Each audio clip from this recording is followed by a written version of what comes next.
Con cái có đang ảnh hưởng đến bạn không? Trong video này, chúng tôi sẽ giới thiệu cho các bạn 4 phong cách nuôi dạy con và giúp bạn hiểu cách dạy con có tính xây dựng là như thế nào.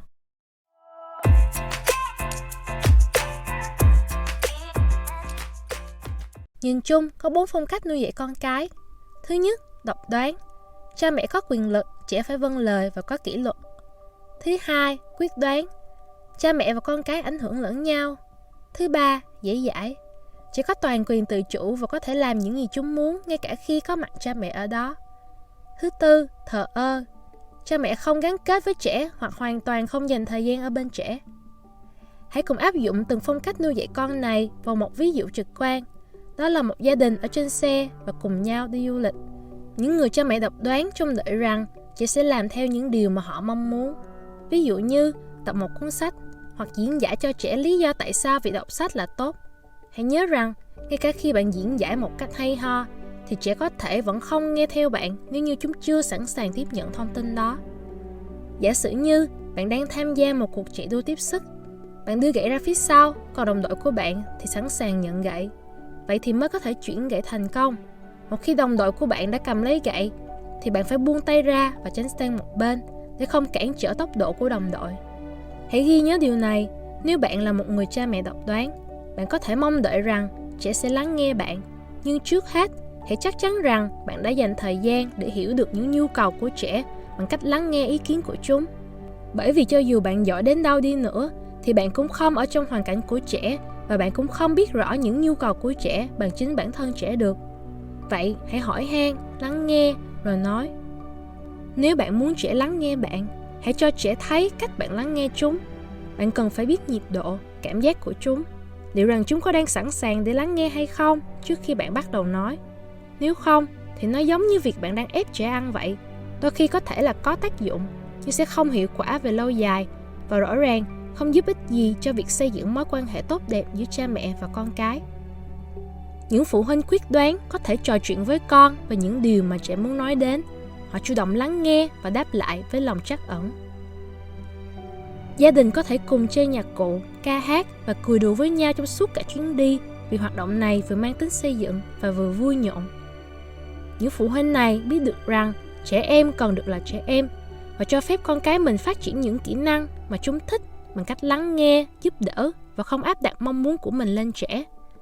Họ đóng vai trò là một người có quyền hạn, nhưng giống với một chuyên gia tư vấn đời sống hơn, chứ không phải là một nhà độc tài. Cha mẹ dễ dãi là những người sẽ để con cái họ la hét trong xe và không làm gì có ích trong suốt thời gian ở trên xe. Trẻ có thể sẽ buồn chán hoặc cứ la hét mà không có sự hướng dẫn nào từ cha mẹ. Cha mẹ có thể đưa ra một hoạt động nào đó, nhưng nó cũng chẳng làm cho con họ cảm thấy hứng thú vì họ không hề hiểu nhu cầu của con mình. Họ chấp nhận tất cả các hành vi của trẻ vì không thể khẳng định quyền hạn của mình hay kỷ luật và hướng dẫn trẻ. Vậy nên, mặc dù là cha mẹ ruột, nhưng họ không hề có ảnh hưởng đến con cái mình.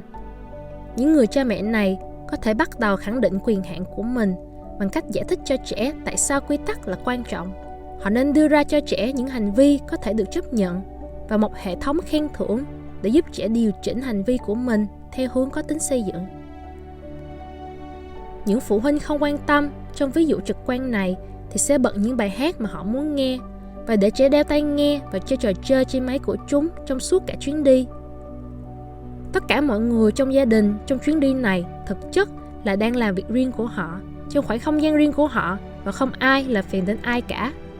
Điều này không phải là xấu nếu nó chỉ thỉnh thoảng xảy ra, nhưng nếu lúc nào cũng vậy, bạn sẽ có thể dần cảm thấy khó hiểu được con cái mình và không giúp được chúng phát huy hết khả năng của mình được. Bạn có thể bắt đầu bằng cách chú ý đến con cái mình nhiều hơn và quan tâm đến những việc chúng làm. Hãy hỏi trẻ về sở thích, bạn bè của chúng và khuyến khích chúng chia sẻ những cảm xúc và trải nghiệm của chúng với bạn. Để trẻ tham gia vào những việc bạn làm, ví dụ như khi bạn nấu ăn, dọn dẹp, làm việc, hãy tìm cách để trẻ có thể được tham gia. Ví dụ như, thiếu niên thường sẽ quan tâm đến nghề nghiệp của cha mẹ vì chúng cũng đang suy nghĩ về vấn đề đó. Vậy nên, hãy chia sẻ kinh nghiệm của bạn với chúng, cả những cái tốt và cái xấu. Nhờ trẻ đọc qua bài viết của bạn nếu như trẻ giỏi việc đó. Hỏi lời khuyên của trẻ khi bạn cần có góc nhìn thứ ba để giải quyết một tình huống nào đó. Điều này khiến trẻ cảm thấy mình đang đóng góp và giúp ích được cho bạn, và nó tạo điều kiện cho những cuộc trò chuyện mà bạn không tự nhiên có được. Nó là những chuyện ít mang tính cá nhân hơn, nên trẻ sẽ dễ nói với bạn hơn. Nhưng nó cũng sẽ giúp trẻ cảm thấy thoải mái hơn khi sau này phải chia sẻ với bạn những việc nhạy cảm. Trong những tình huống này, chúng ta thấy rằng kiểu nuôi dạy con cái tốt nhất và thú vị nhất là ví dụ đầu tiên về sự quyết đoán. Cha mẹ đã chọn cách học hỏi lẫn nhau. Thói quen của một số người như hút thuốc hay uống rượu thường sẽ bị giảm bớt hoặc ngừng hẳn sau khi họ có con. Nhiều trẻ em khi nhìn thấy cha mẹ mình làm việc tốt hay chăm sóc người khác thì sẽ ghi nhớ những việc đó và sẽ làm theo. Vậy, bạn muốn đi trên con đường nào? Hãy đăng ký kênh và cho chúng tôi biết ý kiến của bạn trong phần bình luận bên dưới nhé. Xin chào và hẹn gặp lại.